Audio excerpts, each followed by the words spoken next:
అనగనగా గాఢమైన చెట్లతో నిండిన ఒక భయంకరమైన అడవి ఉండేది. అక్కడ ప్రతి జంతువు జాగ్రత్తగా జీవించేది. ఆ అడవిలో ఒక జిత్తులు నక్క ఉండేది. అది చాలా తెలివిగా కనిపించిన స్వార్థపరురాలు. కష్టపడి ఆహారం సంపాదించకుండా ఇతర జంతువులను భయపెట్టి వారి ఆహారాన్ని లాక్కొని తినేది. నక్క ఎవరైనా ఆహారం పట్టుకుని కనిపిస్తే వెంటనే అరిచి బెదిరించేది. చిన్న జంతువులు భయంతో వణికిపోయి తమ ఆహారాన్ని వదిలేసేవి.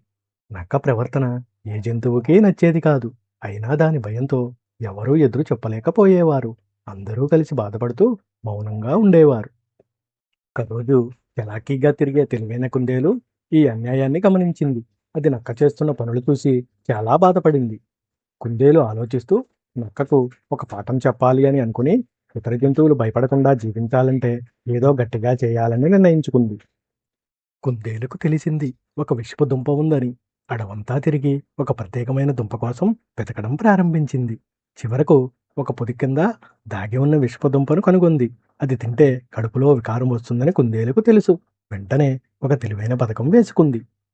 కుందేలు ఆ దుంపను చేతిలో పట్టుకుని నక్కకు ఎదురుగా వెళ్ళింది. తాను తినబోతున్నట్టు నటిస్తూ నక్క దృష్టిని ఆకర్షించింది. నక్క దాన్ని చూసి ఆశ్చర్యపోయింది. కుందేలు ఒంటరిగా రుచిగా తింటుందని అనుకుని ఆశతో దగ్గరకు వచ్చింది. ఏమిటి తింటున్నావు? నాకు కూడా ఇవ్వు అంటూ నక్క ఆశగా అడిగింది. కుందేలు అమాయకంగా నవ్వుతూ నీకివ్వకుండా నేనెలా తింటాను అని మృదువుగా చెప్పింది. నక్కను పూర్తిగా నమ్మించేలా నటించింది. ఈ దుంప నువ్వే తిను, నేను వేరేదాన్ని తెచ్చుకుంటా అని చెప్పి కుందేలు దుంపను ఇచ్చి నెమ్మదిగా అక్కడి నుంచి వెళ్ళిపోయింది. నక్క ఆలోచించకుండా ఆ దుంపను గబగబా తినేసింది. తనకు లభించిన ఆహారం చూసి చాలా ఆనందించింది. కాసేపటికి నక్క కడుపులో వికారం మొదలయ్యింది. ఏమి జరుగుతుందో అర్థం కాక ఆశ్చర్యపోయింది. నొప్పి క్రమంగా పెరగసాగింది. నొప్పి ఎక్కువై నక్క నేలపై కిందపడి దొర్లసాగింది.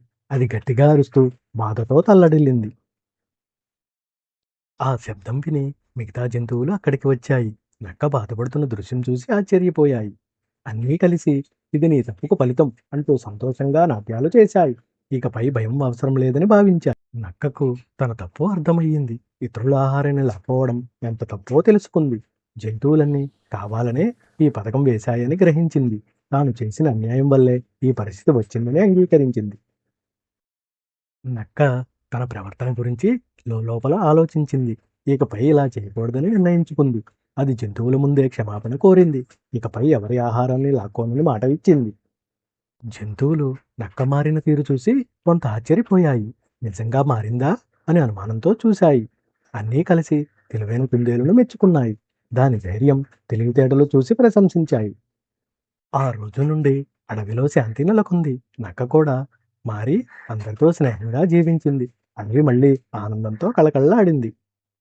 ఈ కథలోని నీతి ఇతరుల హక్కులను లాక్కునేవాడు చివరకు తన తప్పుకు తానే శిక్ష అనుభవిస్తాడు.